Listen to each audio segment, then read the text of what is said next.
ಸಚಿವ ಸ್ಥಾನ ಸಿಗದೇ ಇದ್ದಿದ್ದಕ್ಕೆ ಎಂ ಕೃಷ್ಣಪ್ಪ ಈಗ ಅಸಮಾಧಾನವನ್ನು ವ್ಯಕ್ತಪಡಿಸಿದ್ದಾರೆ. ಯಾವುದೇ ಕೋಪ ಇಲ್ಲ, ಯಾವ ಶವನವೂ ಇಲ್ಲ, ಕಾಂಗ್ರೆಸ್ ಪಕ್ಷದಲ್ಲಿ ಭಿನ್ನಮತ ಇಲ್ಲ ಅಂದಿದ್ದಾರೆ ಸಿಎಂ. ಕೃಷ್ಣಪ್ಪ ಅವರನ್ನ ಭೇಟಿ ಮಾಡಿದ್ದಾರೆ ಸಿಎಂ. ಆ ಬಳಿಕ ಮಾತಾಡಿದ್ದಾರೆ. ಎಲ್ಲವೂ ಸರಿಯಾಗಿದೆ, ಯಾವುದೇ ಸಮಸ್ಯೆ ಇಲ್ಲ, ಯಾವುದೇ ಕೋಪ ಇಲ್ಲ, ಯಾವುದೇ ಶಮನ ಇಲ್ಲ ಅಂದಿದ್ದಾರೆ. ಎಂ ಕೃಷ್ಣಪ್ಪ ಅವರು ಹಿರಿಯರು, ಪಕ್ಷದ ನಿಷ್ಠಾವಂತ ಶಾಸಕರು. ಅವರಿಗೆ ಈ ಪರಿಸ್ಥಿತಿಯನ್ನು ಅರ್ಥ ಮಾಡಿಸೋದಕ್ಕೆ ಬಂದಿದ್ವಿ ಅಂತ ಸಿಎಂ ಹೇಳಿರೋದು.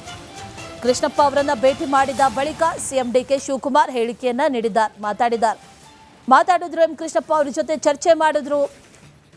ಅಸಮಾಧಾನ ಯಾವ ವಿಚಾರಕ್ಕೆ, ಅದರ ಜೊತೆಯಲ್ಲಿ ಮುಂದಿನ ದಿನಗಳಲ್ಲಿ ನೀಡುವಂತಹ ಭರವಸೆಗಳು, ಇದೆಲ್ಲವನ್ನು ಕೂಡ ಚರ್ಚೆ ಮಾಡಿದ್ರು. ಇದರ ನಂತರದಲ್ಲಿ ಸಿಎಂ ನೀಡಿರುವಂತಹ ಸ್ಟೇಟ್ಮೆಂಟ್, ಯಾವುದೇ ಬೇಸರ ಇಲ್ಲ, ಯಾವುದೇ ಕೋಪ ಇಲ್ಲ, ಯಾವುದೇ ಶಮನ ಕೂಡ ಇಲ್ಲ. ಅವರು ಹಿರಿಯರು, ಅವರಿಗೆ ಪರಿಸ್ಥಿತಿ ಯಾವ ರೀತಿಯಾಗಿದೆ ಅದನ್ನು ಅರ್ಥ ಮಾಡಿಸೋದಕ್ಕೆ ಬಂದಿದ್ವಿ ಅಂದಿದ್ದಾರೆ. No dissident. Who said dissident? There is no dissident in the Congress party. We have to take care, we have to share, we have to just have workout strategy. That is why we are just speaking. There is no question of any dissident. Where is the dissident? So all are staying intact, sir? Everything is intact. There is no problem.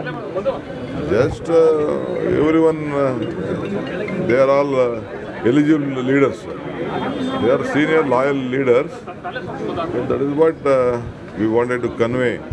This circumstance. That's Mr. all. Vijayendra says, sir, a Congress is a broken house with the 10 doors. I don't want to answer anything to Vijayendra. Let him first repair himself.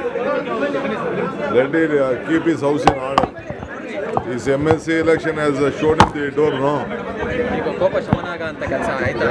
ಯಾವ ಕೋಪ ಇಲ್ಲ. ಕೋಪ ನಿಮ್ಗಿರ್ಬೇಕಷ್ಟೇ, ಯಾರಿಗೂ ಕೋಪ ಇಲ್ಲ. ಕೋಪ